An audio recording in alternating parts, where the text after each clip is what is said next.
you're still here. And you get another chance this day to do better and be better. Another chance to become more of who you were created and what you were created to fulfill.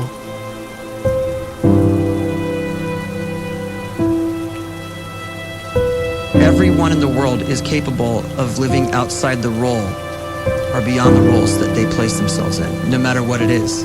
You're not just a dad, you're not just a banker, you're not just a brother or a son or a convict. It doesn't matter. Like, everyone is bigger, much bigger, infinitely bigger than the roles they place themselves in, and is capable of reaching potential greater than anything they could imagine.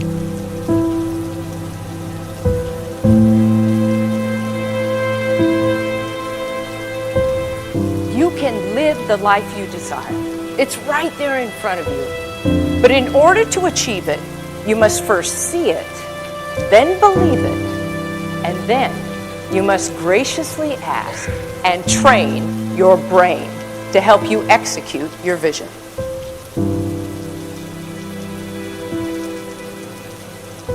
So when you start to focus and you delete distraction from your life, and you start to get seriously invested in doing one thing staggeringly well, and you practice that one thing over and over, a term to think about is mundanity. You do one simple, seemingly insignificant thing every day around your main skill, and it's very mundane, but small daily improvements over time lead to world-class results. Well, here's what happens in your brain. You start to isolate a single neurocircuit around that skill, and that starts to trigger a certain type of brain cell called an oligodendrocyte, which then releases myelin. Myelin is a fatty tissue that starts to wrap around that single neurocircuit related to that main skill you've been practicing. And when myelin starts to wrap around the brain circuit, what happens is you have accelerated learning times, you can see more quickly, heightened perception, and you'll learn more quickly. And that is really the quote-unquote secret of the great producers. It's not a result of some natural gift, but their daily practice, their relentlessness and their grit, their work ethic, and their singular focus and sacrifice.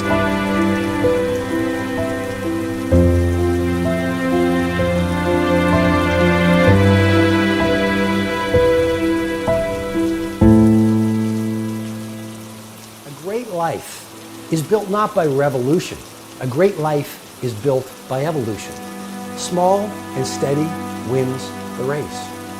What you do every day is far more important than what you do once every decade. I want you to really think about that idea. What you do every day is simply your life in miniature. And as you live every single day, so you're crafting your life. What you do over the next hours is really building your future. And if you can just get every single pocket of 24 hours right as best as we humanly can, the rest of our life is going to take care of itself. So small wins matter.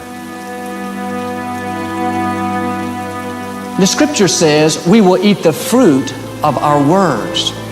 You are planting seeds when you talk. At some point, you're going to eat that fruit. My challenge is make sure you're planting the right kind of seeds. If you want apples, you have to sow apple seeds. If you want oranges, you can't plant cactus seeds, poison ivy seeds, mushroom seeds. You're going to reap fruit from the exact seeds that you've been sowing. In other words, you can't talk negative and expect to live a positive life. You can't talk defeat and expect to have victory. You can't talk lack, not enough, can't afford it, never get ahead, and expect to have abundance. If you have a poor mouth, you're going to have a poor life. If you don't like what you're seeing, start sowing some different seeds.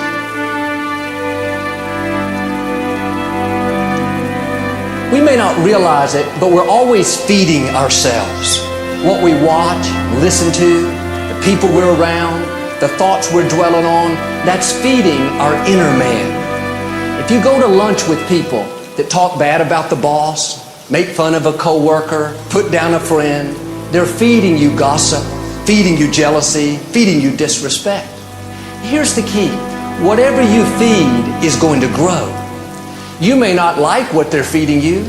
You're a nice person, but if you continue to hang around them, before long, you'll be gossiping, you'll be critical, you'll be disrespectful. Why? Because you kept feeding the wrong things.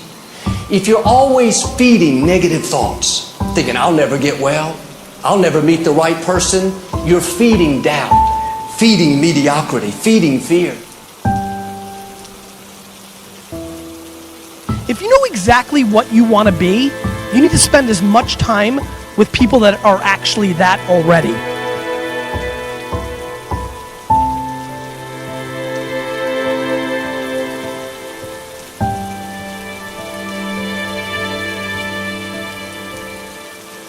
You cannot let a fear of failure, or a fear of comparison, or a fear of judgment stop you from doing what's going to make you great. You cannot succeed without this risk of failure. You cannot have a voice without the risk of criticism.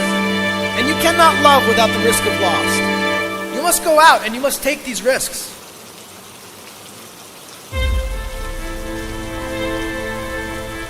You don't have the time to waste time, because time doesn't wait till you discover your purpose.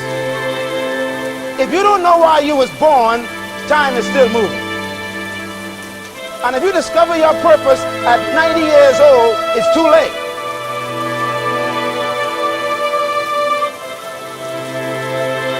You don't know how young you are. What if you die in 2 years? You're pretty old right now. You got 2 years left. And if you're 50 years old and you're feeling discouraged, well, remember the advice about planting a tree. When's the best time to plant a tree?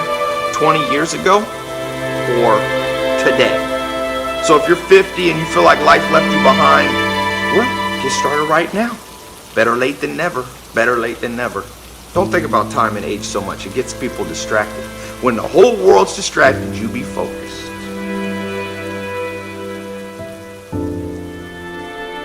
You have to trust your own voice.